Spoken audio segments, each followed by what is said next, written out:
Obviously, we ended up, between administrations, deciding to call the game short. We just got done playing in one of the best football teams in the country, and certainly at a high level, and they've got players all over the field. But the thing that excites me coming out of the game, without having a chance to see stats and things like that, is there's things that we did early in the game poorly that I felt like we did better later in the game. We had several true freshmen on the field that were going against the likes of Amari Cooper and some of the best players in the land, and showed that they have the chance to develop into the kind of team and program that at some point will be able to perform better from a points comparison when we're playing against the likes of an Alabama. So this is a great football program. All credit goes to Coach Saban and his crew for what they were able to do today. And we restart again as we get ready to play our home opener against Tulsa. I'm excited about where we go from here. Coach, what's the difference between defending Sims and Coker? You know, they're both good players. One is a little bit more dangerous with his feet than the other, is my first reaction to that. Sims made us pay with his feet early in the game. They're both talented, and quite honestly, I'm sure that Coach Saban was taking this opportunity when they got a couple touchdowns ahead of us to give Coker a chance to show what he could do, and I'm sure he's still, without speaking for him, now he has a chance to compare the two, but they're both good players. And Sims is the one who will be better with the feet. In my opinion, yeah, I just thought Sims had a little bit more mobility than Coker, but Coker certainly is a good quarterback as well. Coach, what was the thought going into today's game with Jaquez and Dejan? Was it just a precautionary to keep them out, or could they not go today? Kind of like we talked about earlier in the week, Nate. We did a test with them last night. Jaquez is his non-throwing shoulder. Could have gone out there today, but Jaquez is a physical run-style quarterback. And based on the strength test, we wanted to make sure he was in a position where he could protect himself and maintain a season. We've got 10 games left, and we wanted to make sure we were in a position where Quez doesn't lengthen his injury and end up losing more game time than he should. We feel he's very probable for next week with our home opener.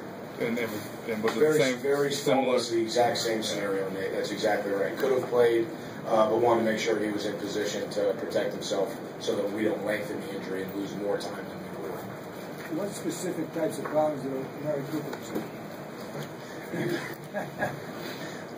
He's one of the best receivers in the country. Contested balls, he's someone that you're going to have your hands full. He's someone that you've got to account for, but as soon as you roll over and start to account for him, then you're starting to lighten the box.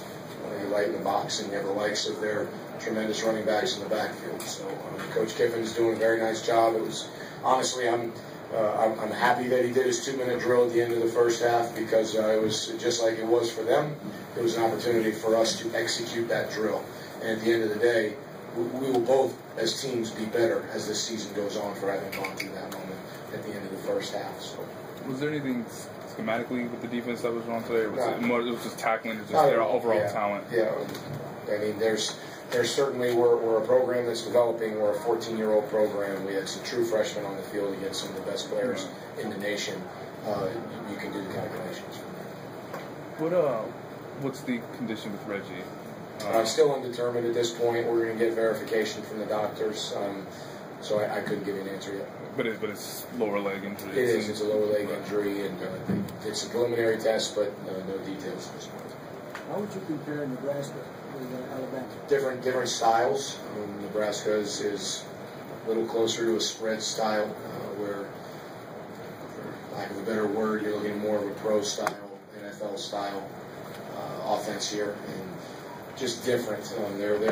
Nebraska's more lateral blocking scheme up front, where Alabama's going to try and work their doubles to get vertical movement. Just different styles, but both committed to run the ball, just in different ways, different play selections. Did you feel like Rick performed better than he did in Nebraska? Did you feel like the offense, you guys moved the ball a little bit, but is third down just the overall issue at this point? We're right now we're working to get better at a number of things. I wouldn't say it's just third downs.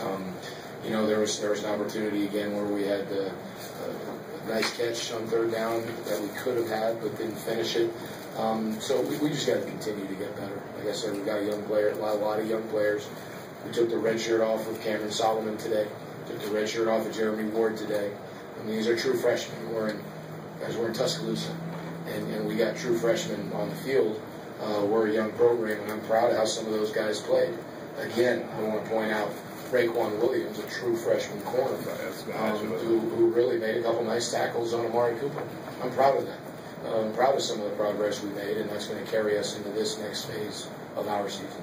Is Andre fine, or was he cramping? Andre, he was cramping, yeah, so they took him in. Had an IV, would have been available if the game hadn't gotten called. Were you okay with the decision to call the game at that point? At that point, it's out of my hands. It's between athletic directors, and it was really a player safety issue. It looked like from all indications that I've heard that there was enough, whatever, electricity in the air that let's go ahead and call this thing player safety issue. Yes. How do you keep the team focused playing a team like Alabama?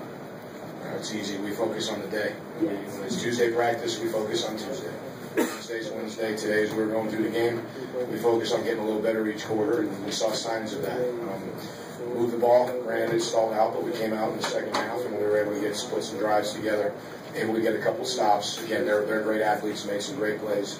It's an easy thing to do because these are competitors, albeit young. For some of them, I'm their fourth head coach, but there's so much to build on. I'm excited, really excited about where we go from here. Were you at all surprised at all with what Alabama did there in that first few drives when they were on offense? In terms of schematics, maybe? Sure. Not at all. No. I mean, they threw hitches and bubbles.